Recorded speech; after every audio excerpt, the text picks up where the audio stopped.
반갑습니다. 박창민입니다. 자, 오늘은 비자와 연관은 있습니다. 하지만 조금 다른 이야기를 한번 해보도록 하죠. 영주권을 받고 오셔서 자녀를 호주에서 교육시키는 분들 많이 계시죠? 호주에 이민 오는 여러 가지 이유 중에 하나가 자녀 교육. 이 아이들이 앞으로 영어권 나라에서 제대로 교육을 받고 전 세계를 무대로 뛸 수 있게끔 도와주는 것이 또 부모로서의 또 욕심 중에 하나 아니겠습니까? 그죠?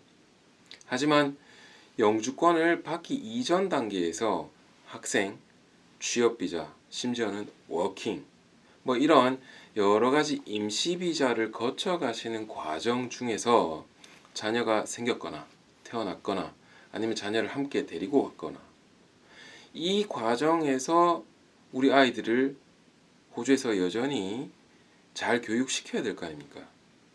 교육을 시키는 과정 중에서 사실 돈이라고 하는 부분들이 걱정되지 않을 수 없고 또 신경을 써야 될 팩터 중에 하나인 것도 맞죠. 물론 조기 유학 이런 목적을 가지고 자녀들을 아예 호주로 보내서 교육을 시키고 있는 분들의 경우에는 어차피 각오하고 교육비를 떠안고 보내신 거니까 좀 예외라고 할 수 있겠습니다. 자, 이렇게 임시 비자를 가지고 계신 분들 중에서 자녀를 학교에 보내야 될 때, 자, 여기서 학교라고 하면 만 5세 이상이 된 자녀들이 스테이트 스쿨을 가게 될 경우를 뜻하고 있습니다. 그 이전 단계에서 보육원이라든지 이런 부분들은 어차피 본인 비용을 들여서 보내야 되는 것이고 어떠한 경우에도 exemption 또는 웨이버를 받을 수 없기 때문에 그 부분은 논외로 하도록 하겠습니다. 물론 영주권자나 시민권자의 자녀들은 Child Care Benefit 또는 Child Care Rebate라고 해서 본인들의 소득이라든지 이런 수준에 따라서 지원을 받아서 할인된 금액 또는 낸 돈을 돌려받는 이런 구조들이 가능할 수 있겠으나 오늘은 그 내용은 다루지 않도록 하겠습니다. 자, 화면 전환 가도록 하죠.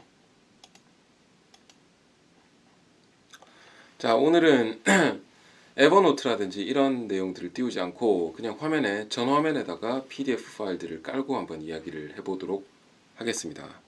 자, 기본적으로 호주는 헌법하에서 연방정부의 헌법하에서 교육이라고 하는 부분들을 연방정부가 컨트롤할 수 있도록 되어 있지는 않습니다. 각 주별로 그 주에서 벌어지는 교육이라든지 이런 부분들에 관련된 내용들을 컨트롤할 수 있도록 주별 독립권이 있게 됩니다. 그래서 퀸즐랜드, 뉴사우스웨일스, 빅토리아, 웨스턴 오스트레일리아, 사우스 오스트레일리아, 타스메니아 이 각각의 주에서는 본인들이 각 주별로 세팅되어 있는 교육 제도를 가지고 아이들이 학교에서 무엇을 어떻게 배우는지 어떤 과정을 어떻게 밟을 것인지를 컨트롤할 수 있도록 되어 있죠. 물론 연방정부 차원에서는 스탠다드가 잡혀 있는 것이 좋기 때문에 뭐 여러 가지 스키임들을 만들어서 펀딩을 해줄 때 조건들을 달아서 이런 제도를 통하라 저런 제도를 셋업 해봐라 타주의 이런 각 주별 시스템들을 이렇게 표준화 시키려고 애를 많이 쓰고 있습니다. 네. 그러다 보니 각 주별로 이 교육 환경이라고 하는 부분들에서 예를 들어 퀸즐랜드만 하더라도 Education General Provisions Act 2006라고 해서 이 여러 가지 교육 시설, 교육 환경, 교육 기관에 대한 법들을 이제 제정해 놓았는데 그 중에서 이제 섹션 50, 섹션 51 뭐 이렇게 해서 50조에서는 뭐라고 되어 있냐면 영주권자 또는 시민권자의 자녀 또는 영주권자나 시민권자가 스테이트 스쿨에 가게 되는 경우에 모든 피는 스테이트 즉 주정부가 감당하도록 한다. 뭐 역으로 이야기하면 반대로 이야기하자면 학생들 개인들은 학비를 내지 않는다라는 이야기죠. 여기서 학비는 말 그대로 진짜 튜이션 피만을 뜻합니다.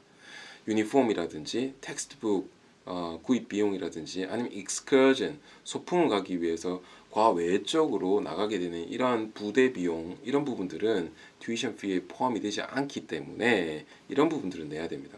게다가 퀸슬랜드의 경우에는 스페셜 에듀케이션 프로그램이라고 해서 예를 들어 퀸슬랜드 아카데미 뭐 이런 특수학교, 특목고의 경우에는 별도의 학비와 그 다음에 IB라고 하는 교육 프로그램을 따라가기 위해서 납부해야 되는 비용들을 별도로 학생들이 영주권자든 시민권자든 내도록 이렇게 이 법 아래에서 정의하고 있습니다. 요구하고 있죠.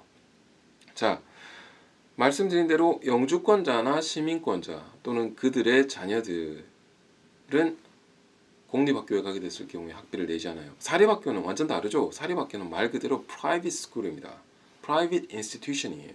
말 그대로 private contract을 맺고 학비를 낼 경우에 자리를 뭐 내주고 들어왔을 경우에 어떻게 하고 그 계약에 따라서 철저하게 그렇게 진행되는 거기 때문에 private school은 다르죠. 물론 domestic student냐, international student냐, 즉 유학생이냐, 아니면 domestic이냐, 아니면 심지어 임시비자 소지자의 자녀들이냐에 따라서 학비가 다를 수는 있죠. 이것 역시 contract 때문에 그런 거니까 이 부분 오해 없으셨으면 좋겠습니다. 그래서 오늘 일단 퀸즐랜드를 먼저 이야기하고 그 다음에 타주에 대해서 몇 가지 정보들을 드리는 형태로 마무리하려고 합니다. 퀸즐랜드는 아까 말씀드린 Education General Provisions Act라고 하는 법에 따라서 50조에서 영주권자, 시민권자 또는 그들의 자녀들은 학비를 내지 않는다라고 이야기를 했죠.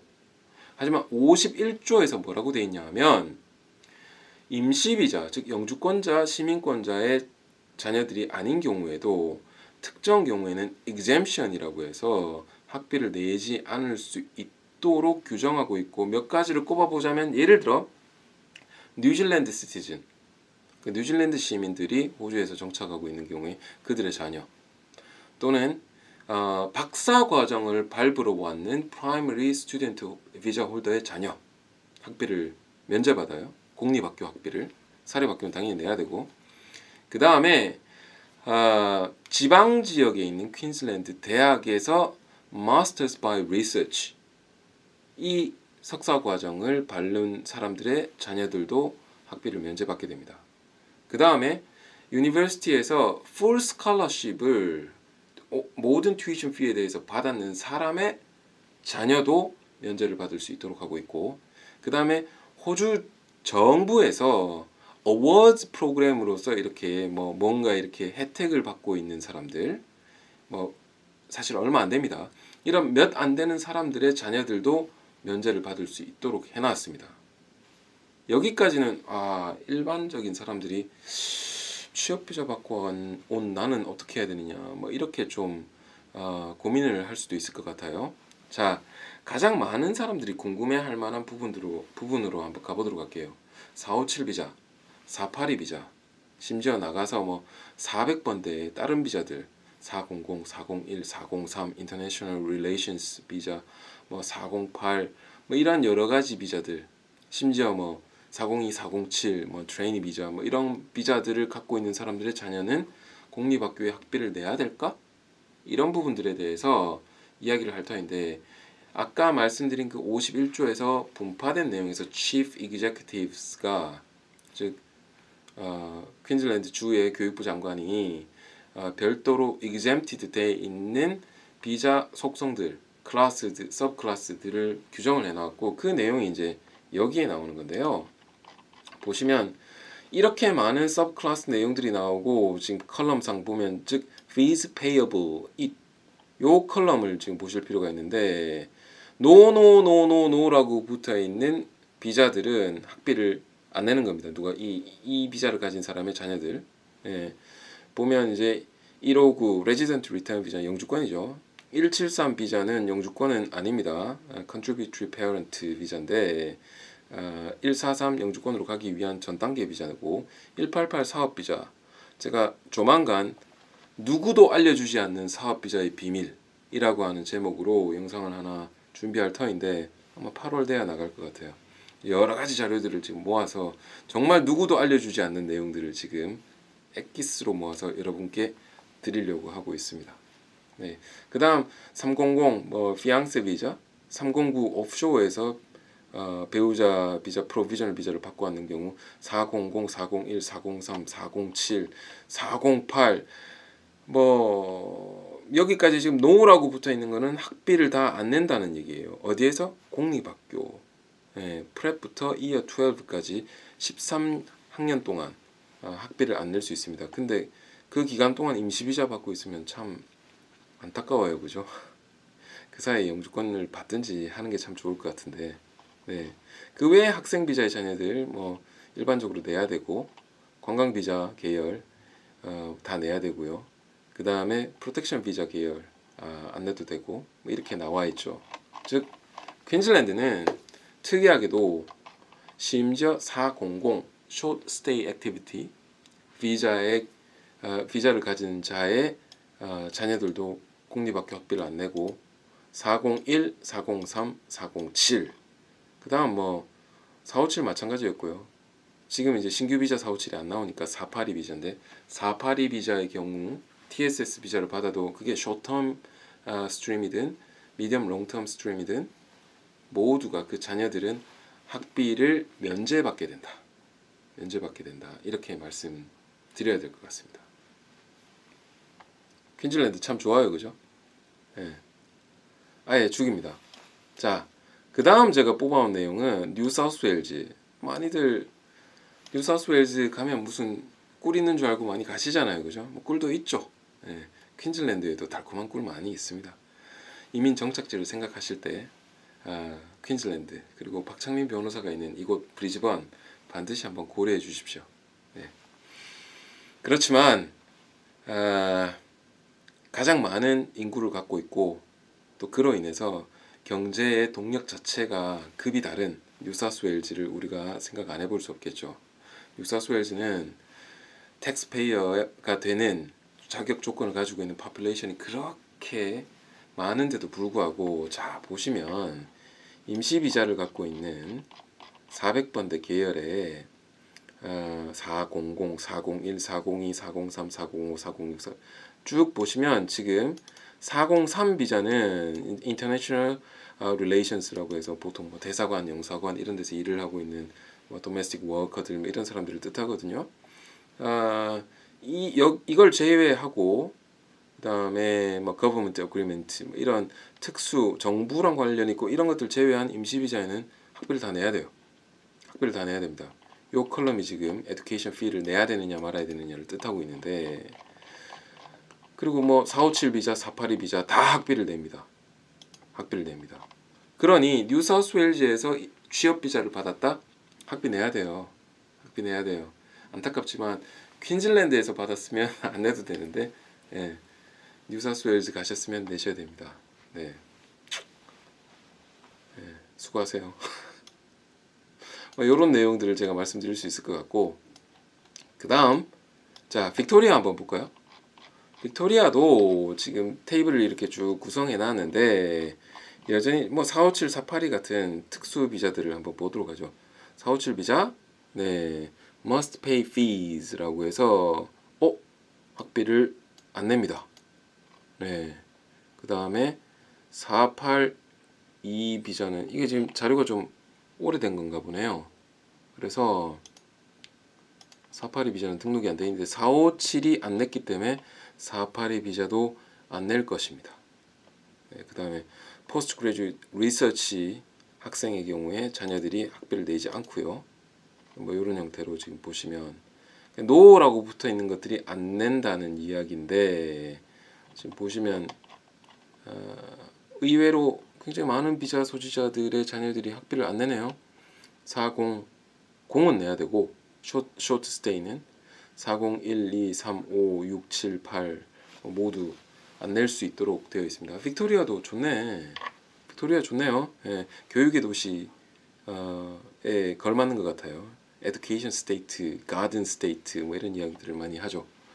제가 이렇게 말씀드리는 거는 보통 차량 번호, 플레이트 넘버 밑에 이렇게 뭔가 붙어 있습니다. 퀸즐랜드는 선샤인 스테이트라고 붙어 있고 그 다음에 뭐 뉴사우스웨일즈는 원래 The First State 뭐 이런 이야기가 있었던 것 같은데 지금 기억이 잘 안 나네요. 최근에 본 적이 없어서 빅토리아는 가든 스테이트 또는 에듀케이션 스테이트 뭐 이런 슬로건을 걸고 있었습니다. 다른 주는 뭐 좀 찾아봐야 될 것 같아요. 이것도 제가 영상으로 하나 만들도록 하겠습니다. 네. 자, 다음은 보죠. 지금 이 자료는 이게 어디더라? 사우스 오스트레일리아였나?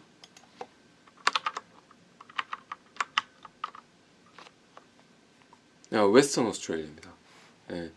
엠블럼 자체가 지금 웨스턴 오스트레일리아네요. 웨스턴 오스트레일리아는 이렇게 문서가 조금 어렵게 되어 있는데 카테고리 1, 2, 3, 4 이렇게 되어 있는데요. 결국 이제 3에 해당되는 사람이 지금 튜이션 피가 어떻게 되느냐 뭐 이런 내용인데 카테고리 2를 보면 결국 학비를 내지 않는 대상 임시 비자는 무엇이냐에 이렇게 나와 있습니다. 지금 보면 457 비자, 482 비자는 내야 돼요. 지금 안 내는 비자가 보면 과거의 사업 비자들 그리고 40 계열의 40, 1, 2, 3, 6, 10 뭐 이렇게 415 요런 비자들 그 다음에 457, 482는 내야 됩니다. 이렇게 학비는 지금 보면 457 비자 소지자의 경우에 1년에 학생 하나당 4,000불씩 내야 되네요. 4,000불씩. 꽤 비싸요, 그죠? 뉴사우스웨일즈가 8,000불인가 그렇죠? 네. 정확하게 모르겠습니다. 아마도 8,000불이었던 것 같은데 확인이 필요하네요. 제가 확인해서 뭐 댓글이나 이런 걸로 한번 남기도록 하겠습니다. 요 내용은 이제 마지막으로 사우스 오스트레일리아 관련된 내용인데 사우스 오스트레일리아도 지금 뭐 457, 482 비자 소지자의 자녀들은 프라이머리 스쿨을 다닐 때는 1년에 5,300불 고등학교를 가게 되면 6,400불을 내야 되고 세 번째 자녀부터는 10% 디스카운트를 해주겠다 뭐 이런 내용들이 지금 붙어 있습니다. 자, 학비 부담되죠? 요즘 뭐 자녀를 아무리 좀 적게 놓는다고 하더라도 사랑하는 애를 하나나 둘 정도 낳고 있을 것이고 저는 이제 뭐 너무 사랑하는 나머지 셋 자녀가 있는데 이 자녀들을 제대로 양육하고 교육시키기 위해서 부모 입장에서 사실 이렇게 돈이 아깝다 이런 생각 안 하지 않습니까? 있는 대로 양껏 능력껏 투자해주고 싶고 지원해주고 싶고 밀어주고 싶은 것이 부모의 입장일 터인데 이렇게 와서 힘들게 일을 하고 생활을 하고 비자 조건을 맞춰야 되고 다음 비자로 가기 위해서 또 비용을 준비해야 되고 이런 과정에서 여유가 막 넘쳐가지고 있는 대로 이렇게 지원을 하는데 큰 무리가 따를 수도 있습니다. 그렇다고 학교를 안 보낼 수도 없겠고요, 그죠? 자, 이런 부분에서 바깥에서 카더라가 아니고 제가 자료들을 공식 자료들을 띄워가지고 보여드린 거니까 이런 자료들에 근거하여 여러분들이 내가 가진 비자 상황에서 내 자녀가 제대로 된 공립학교를 가게 됐을 경우에 어떤 혜택을 받을 수 있는지 뭐 이런 것들 한번 생각해 보시면 좋겠습니다. 마지막으로 사우스 오스트레일리아 관련돼서 제가 한 가지 빠뜨렸는데 지방 지역에 있는 프라이머리 스쿨 이런 스테이트 스쿨을 가게 됐을 경우에는 학비가 면제되는 경우가 있고 지방 지역 해당되는 학교가 어디인가가 리스트로 다 따로 뽑혀 있습니다.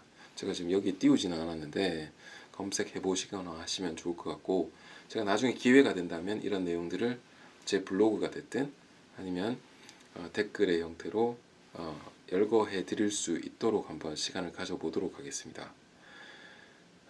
참고하셨으면 좋겠고 그 다음에 프로시저 자체가 그냥 내가 해당되는 비자를 가지고 있다고 내 자녀 그냥 보내면 알아서 학비를 안 내거나 면제받거나 뭐 하는 것이 아니라 절차를 따라서 애플리케이션을 넣고 교육부 장관으로부터 어프로블이 나와야 됩니다. 이 점 오해 없으셨으면 좋겠습니다. 오늘 이 정도만 할게요. 그래도 20분이네요. 들어가십시오. 빠이. 네.